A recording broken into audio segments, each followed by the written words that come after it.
c'est un film efficacement explosif.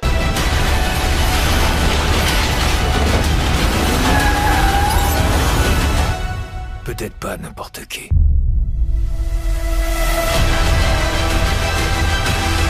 Hey, what's up YouTube, j'espère que vous allez bien. On se retrouve aujourd'hui pour une toute nouvelle critique, la critique de The Gray Man, disponible sur Netflix. The Gray Man est un film américain réalisé par Anthony et Joe Russo et sorti en 2022. Il s'agit de l'adaptation du roman du même nom de Mark Greaney, publié en 2009. Le film connaît une sortie limitée en salle dans certains pays avant sa diffusion mondiale sur Netflix. Il s'agit d'ailleurs du film le plus cher de Netflix. Gray Man est le nom de code de l'agent de la CIA Kurt Gentry, alias Sirius 6, recruté dans une prison fédérale par son officier traitant Donald Fitzroy. Gentry était autrefois un redoutable tueur à gages à la solde de la CIA, mais à la situation radicale de changer. Gentry est désormais la cible de Lloyd Hansen, ancien comparse de la CIA, totalement déterminé à traquer à travers le monde pour l'éliminer. C'est vraiment un film que j'ai vraiment surkiffé. Alors vraiment, petit coup de gueule avant pour commencer, parce que tout simplement, j'en ai ras le bol de tous ces utilisateurs de Netflix qui critiquent sans cesse les films, les productions Netflix qui apparaissent, que ça soit des films d'action, des films d'aventure, des films fantastiques, de tout et n'importe quoi, même des films de comédie. Ça ne leur va jamais, rien n'est bon pour eux. S'ils n'aiment pas ça, ils quittent la plateforme, c'est aussi simple que ça. Moi vraiment, je trouve que ce film a été vraiment un très bon blockbuster. Il y a de l'action, il y a vraiment tout ce qu'il faut pour apporter un bon film blockbuster, au même exemple que Tyler Rake qui était aussi extrêmement bon. Moi j'ai vraiment apprécié déjà le mélange des deux personnages, c'est-à-dire avec Chris Evans et Ryan Gosling qui sont extrêmement bons, vraiment le mélange des deux. Je pense que le choix au niveau du casting était vraiment bien choisi. Et déjà, on a Chris Evans qui est vraiment une personne, voilà, il aime bien faire des petits blagues de temps en temps. C'est le méchant un petit peu charismatique, mais pas trop, on va dire. Et vraiment, il joue très bien son rôle. J'aime vraiment bien comment il a été interprété, même la façon dont il a été maquillé, changé, parce que vraiment, il a quand même cette façon d'être un petit peu différent que dans le MCU. Et là, vraiment, j'ai bien aimé ça. Au niveau de Ryan Gosling, qui lui aussi est vraiment complètement différent, il a vraiment un charisme complètement différent que dans les autres films qu'il a pu jouer. Et ça, plutôt, j'ai trouvé ça intéressant.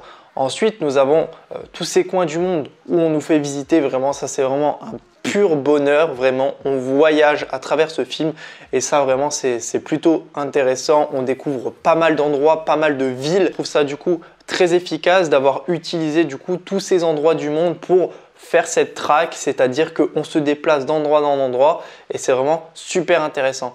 Je reviens à une scène par rapport au début qui, moi, m'a fait beaucoup penser un peu à Hitman, plutôt aux jeux vidéo, c'est-à-dire qu'il a cette cible qui doit traquer dans, je sais plus où c'est, à Bangkok si je me trompe pas.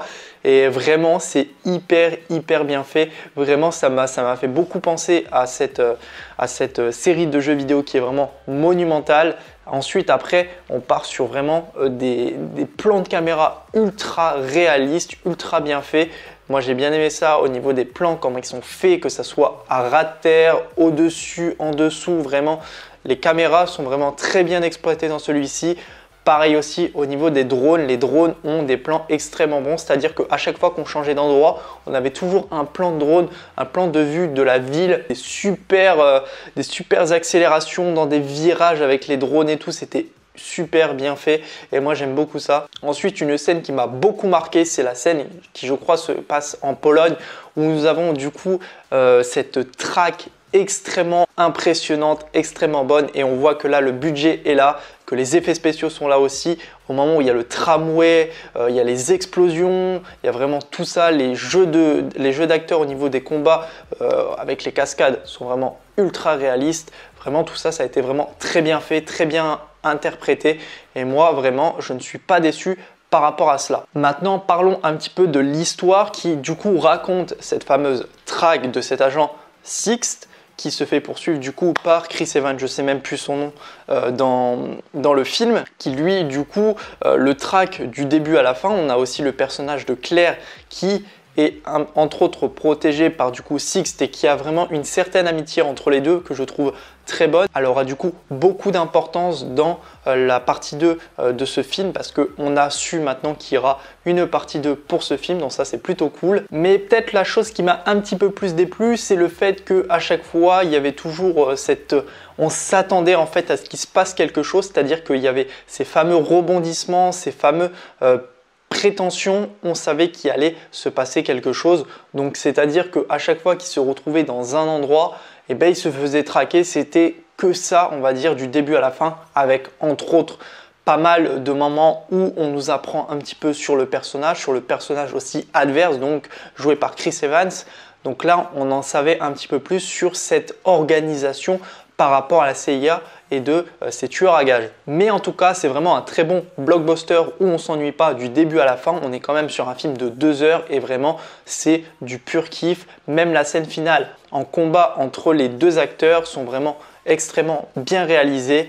Et moi, j'ai vraiment surkiffé. Pareil, au niveau de la colorimétrie du film, on a vraiment des choses plutôt belles à voir. Vraiment, ça fait du bien aux yeux. On a vraiment de beaux moments dans ce film. On a aussi un petit peu d'humour qui passe extrêmement bien.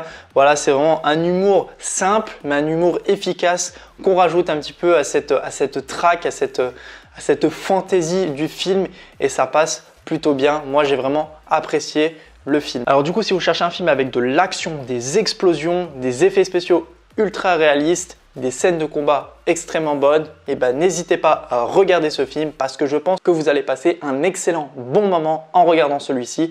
Et moi en tout cas, ça a été le cas, j'ai vraiment apprécié et j'ai hâte en tout cas de découvrir la partie 2. Et voilà en tout cas pour la critique. N'hésitez pas en tout cas à me dire si vous avez vu le film et qu'est-ce que vous en avez pensé. Est-ce que vous trouvez que Netflix a bien réalisé son coup avec ce film et peut-être être le futur blockbuster de la plateforme, sachant que c'est le film du coup le plus cher de l'histoire de Netflix. À voir, mais en tout cas, moi, il ne m'a pas déçu, malgré le fait que pas mal de personnes ont été déçues. Moi, en tout cas, ça n'a pas été le cas. Et si vous cherchez, comme je vous ai dit, un film d'action à regarder, très très bon pour passer vraiment 2 heures de votre temps, regardez celui-ci, il est vraiment impressionnant. N'hésitez pas en tout cas à liker la vidéo, à la partager, à la commenter. On se retrouve très prochainement pour une toute nouvelle vidéo. Allez, salut tout le monde, peace!